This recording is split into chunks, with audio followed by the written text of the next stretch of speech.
सभी पत्रकार बंधुओं को मेरा नमस्कार। आज की ये पत्रकार वार्ता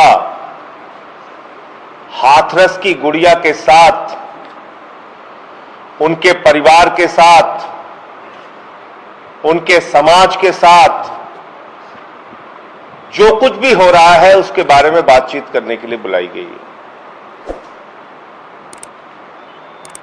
इस पूरे मामले को, इतने बड़े मामले को जिस तरह से योगी जी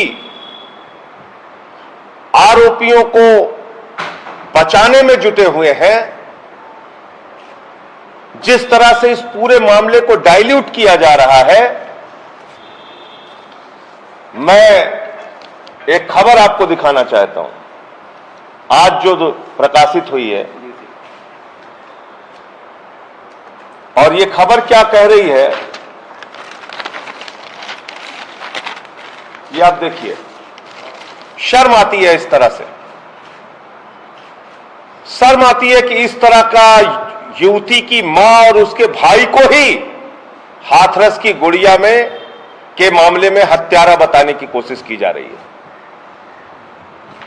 यानी जिसका परिवार न्याय के लिए तड़प रहा है, जिसका परिवार न्याय की गुहार लगा रहा है, जिसके पक्ष में पूरा देश खड़ा हुआ है, उसके बारे में कहा जा रहा है कि उस गुड़िया की मां ने और भाई ने ही हत्या की। और इस घटना से और पिछले जो 2-4 दिनों से चल रहा है, इससे मन बहुत आहत है। मैं योगी जी से पूछना चाहता हूं, आपको दलित समाज से इतनी नफरत क्यों है? क्यों आप उनको इतना अपमानित कर रहे हैं? उनका दोष क्या है? उनका अपराध क्या है? वाल्मीकि समाज हो, जाटव समाज हो, सोनकर समाज हो, आज वो पूरे देश में आक्रोशित है, गुस्से में है, अपने आप को अपमानित महसूस कर रहा है कि इतनी बड़ी घटना के बाद भी योगी जी आप उनको न्याय नहीं दे रहे हैं। उनके पक्ष में पूरे देश में लोग सड़कों पे उतरे, मीडिया में भी इसको लेकर आवाज उठी, और आप उल्टा उसी परिवार को फंसाने पे लग गए। शर्म आती है योगी जी, शर्म आती है कि जो गुड़िया चीख चीख कर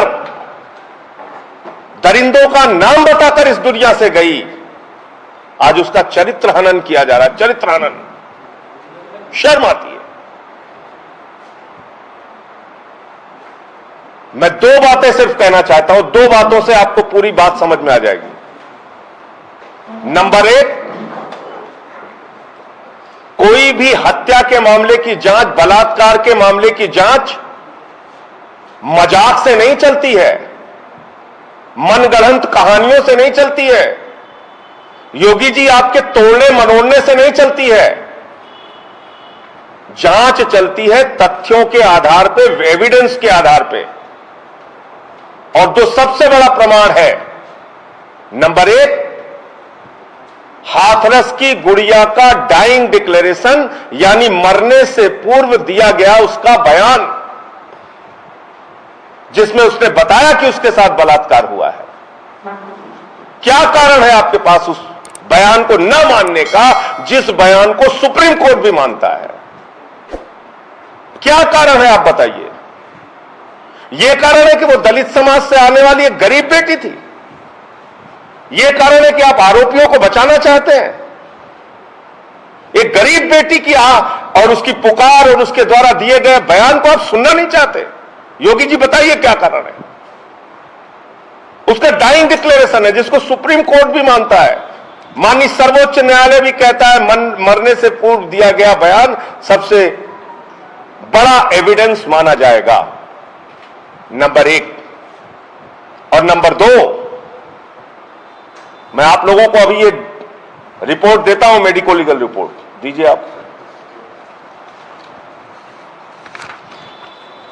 यह है Aligarh medical college Jawaharlal Nehru medical college Aligarh के डॉक्टर की 22 सितंबर की रिपोर्ट, इसको कोई अखबार क्यों नहीं छाप रहा है? इसको कोई मीडिया क्यों नहीं दिखा रहा है? इसको कोई टीवी चैनल क्यों नहीं दिखा रहा है जिसमें 22 सितंबर को रेप की पुष्टि हुई है? यह है वो मेडिको लीगल रिपोर्ट, यह है वो मेडिकल रिपोर्ट जिसमें रेप की पुष्टि हुई है।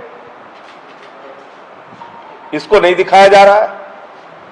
अब आप मुझे बताइए, एक तरफ उस हाथरस की गुड़िया का बयान है, दूसरी तरफ ये 22 सितंबर का, जब वो अस्पताल में थी, जवाहरलाल नेहरू मेडिकल कॉलेज में थी, अलीगढ़ में थी, उस समय की उसकी मेडिको लीगल रिपोर्ट है, चिकित्सीय जांच की रिपोर्ट है, जिसमें कहा गया है कि उसके साथ रेप हुआ है, रेप की पुष्टि हुई है। ये दोनों बातें आप नहीं मान रहे हैं? इन दोनों बातों को आप स्वीकार नहीं कर रहे हैं और दुनिया भर की आप बातें कर रहे हैं कि साहब अंतर्राष्ट्रीय साजिश थी और दंगा भड़काना चाहते हैं, नफरत फैलाने, क्या क्या बातें आप कर रहे हैं? कहां इस पूरी जांच को लेकर जा रहे हैं योगी जी अपनी राजनीति के चक्कर में? उस परिवार का अपराध यह है कि वो एक गरीब दलित परिवार है, इसलिए आज उसको सब मिलकर अपमानित करने पे लगे हुए हैं।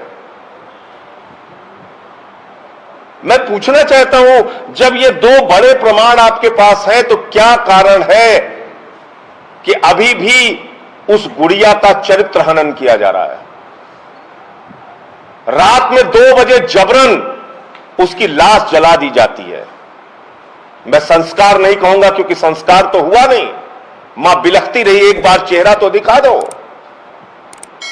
संस्कार नहीं हुआ योगी जी, उसको जला दिया आपके प्रशासन ने, पेट्रोल छिड़क के जला दिया, सारे एविडेंस मिट गए,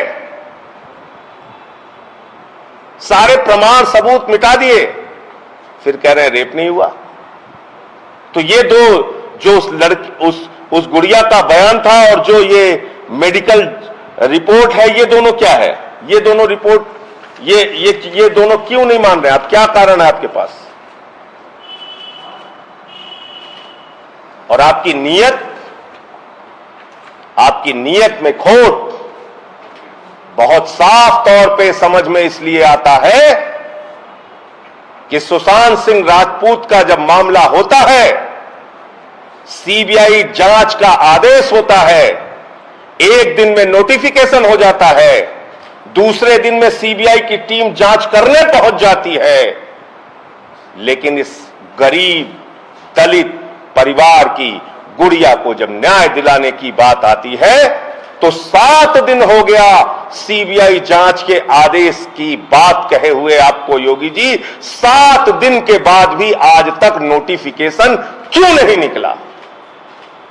इसका मतलब आपके अपनी एसआईटी के माध्यम से आप उन आरोपियों को बचाना चाहते हैं और इस पूरे मामले पर पर्दा डालना चाहते हैं, इस पूरे मामले को खत्म करना चाहते हैं।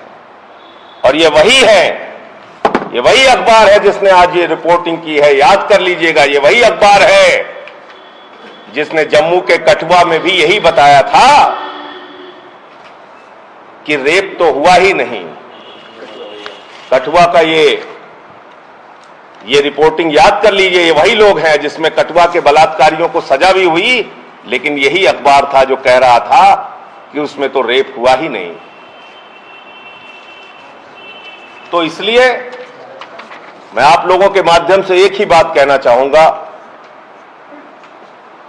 जांच के 2 बड़े एविडेंस जानबूझकर उसको नजरअंदाज करके उस गुड़िया का चरित्र हनन किया जा रहा है। उस परिवार को न्याय नहीं मिलेगा, इनसे निष्पक्ष न्याय की उम्मीद करना बेकार है। और अभी तक सीबीआई जांच का आदेश, उसका नोटिफिकेशन ना करना, यह साबित करता है कि सरकार इस मामले पर पर्दा डालना चाहती है, नहीं चाहती कि सीबीआई जांच होके बहुत सारा तथ्य और सच सामने आ सके। और हम लोग इसलिए बार बार कह रहे हैं कि सुप्रीम कोर्ट के जज की मॉनिटरिंग में सीबीआई जांच होनी चाहिए और इस राज्य से बाहर इसकी सुनवाई होनी चाहिए, तभी इसमें न्याय मिल पाएगा। मुझे इतनी बात कहनी थी। आप लोगों का कोई प्रश्न हो तो पूछ सकते हैं। आप दोबारा भी हाथरस जाएंगे? देखिए, ऐसा है कि वहां जिस तरह से प्रशासन मिलके और रोज एक नया बवाल कराने पे लगा हुआ है, जाने में हमें कोई दिक्कत नहीं है, लेकिन कोई भी घटना होगी तो तुरंत इल्जाम विपक्ष के ऊपर लग जाएगा कि यहां जो कुछ भी हो रहा है, जो कुछ भी हल्ला हंगामा बवाल कराएंगे ये लोग जानबूझ के, उसका ब्लेम। इसलिए हम चाहते हैं इसमें जल्द से जल्द इसकी एक निष्पक्ष जांच की कार्रवाई शुरू हो, और उसमें दो ही तरीका है। इस राज्य में सुनवाई करना न्याय नहीं मिलेगा, इसलिए इस राज्य के बाहर सुनवाई होनी चाहिए, और दूसरा कि सुप्रीम कोर्ट के जज की मॉनिटरिंग में सीबीआई इंक्वायरी होनी चाहिए। 7 दिन हो गया अभी तक सीबीआई की इंक्वायरी का नोटिफिकेशन क्यों नहीं हुआ? सबसे बड़ा सवाल तो यह है।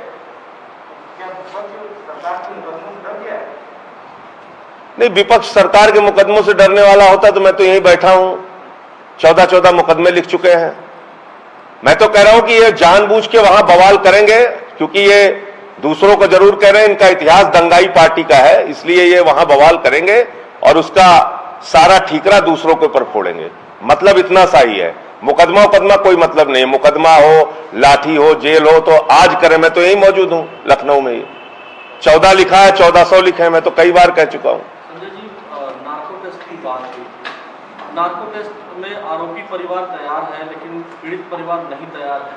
सरकार का यह आरोप है कि तमाम मीडिया के ऊपर भी उन्होंने आरोप लगाया कि गलत रिपोर्टिंग हुई, और नेताओं के ऊपर भी लगाया। नार्को टेस्ट क्या योगी जी कर सकते हैं? आप सब बुद्धिजीवी पत्रकार हैं, आप बताइए, उनको पावर है नार्को टेस्ट कराने की? नार्को टेस्ट ऑर्डर होता है कोर्ट के माध्यम से। नार्को टेस्ट कोई योगी जी के घर का आदेश नहीं है कि लिख के दे दिया कि हां आप जाओ नार्को टेस्ट करके आओ। नार्को टेस्ट कोई योगी जी के या उनके अधिकारियों के लिखने से थोड़ी होगा, तो कोर्ट का ऑर्डर होगा ना। आप जांच तो शुरू कराइए। आपने तो 7 दिन हो गया, अभी तक आपने जांच नहीं शुरू कराई। सीबीआई का नोटिफिकेशन आपने जारी नहीं किया। क्या मंशा हो सकती है जो जांच नहीं करवाना चाहती? बार बार मैं कह रहा हूं, पहले दिन से कह रहा हूं, आरोपियों को बचाना चाहती है सरकार। और मैं बार बार इस चीज को कह रहा हूं कि भारतीय जनता पार्टी और योगी जी की सोच दलित विरोधी है। बार बार मैं इस बात को कह रहा हूं कि वो न्याय नहीं करना चाहते हैं उस परिवार के साथ। और इससे सारा का सारा जो दलित समाज है, देश के जो संवेदनशील लोग हैं, जाटव है, वाल्मीकि है, सोनकर है, पासी है, इन सारे लोगों के मन में गुस्सा है, नाराजगी है। आम आदमी इसमें न्याय चाहता है, और ये नहीं चाहता कि आप इस पूरे मामले को लटकाते जाइए। 2 एविडेंस तो सामने रख दिया मैंने। मेडिको लीगल रिपोर्ट डॉक्टर की है 22 सितंबर की। इससे बड़ा क्या एविडेंस हो सकता है? उस लड़की का डाइंग डिक्लेरेशन, जो कि सुप्रीम कोर्ट भी मानता है कि सबसे बड़ा एविडेंस होता है, मरने से पूर्व दिया गया बयान, और आप उसको भी मानने के लिए तैयार नहीं है। योगी जी का बयान आ रहा है लगातार कि जातिगत राजनीति कर रहे हैं विपक्षी पार्टियां, इस पर क्या कहेंगे? देखिए, इससे ज्यादा हास्यास्पद कोई बात नहीं हो सकती। जो व्यक्ति खुद जातिवादी और धर्म की राजनीति के नाम पे दंगे फसाद नफरत फैलाने का काम जो पार्टी करती है, उस पार्टी के लोग इस तरह की बातें बोले तो हंसी आती है, इसके अलावा कुछ नहीं। हम तो ये कह रहे हैं कि आप ईमानदारी से, निष्पक्षता के साथ इसकी जांच कराइए और उसमें बाधा मत उत्पन्न कीजिए, और अपनी थ्योरी मत लगाइए आप उसमें। परिवार दोषी है और वही उन्होंने ही हत्या की, इस तरह की थ्योरी आप क्यों आप लोग प्लांट कर रहे हैं? क्यों ये प्रशासन के और योगी जी के इशारे पे क्यों ये सब कुछ किया जा रहा है? मेरा तो सीधा सवाल यह है, भाई मेडिको लीगल की रिपोर्ट है डॉक्टर की 22 सितंबर की, और दूसरा उस बच्ची का डाइंग डिक्लेरेशन है, मरने से पूर्व दिया गया बयान। इन दोनों बयानों को ना मानने के पीछे कारण क्या हो सकता है? कोई मुझे समझा दे। और उससे भी ज्यादा जो चरित्र हनन जो कि जिस तरीके से किया जा रहा है, वो बहुत दुर्भाग्यपूर्ण है।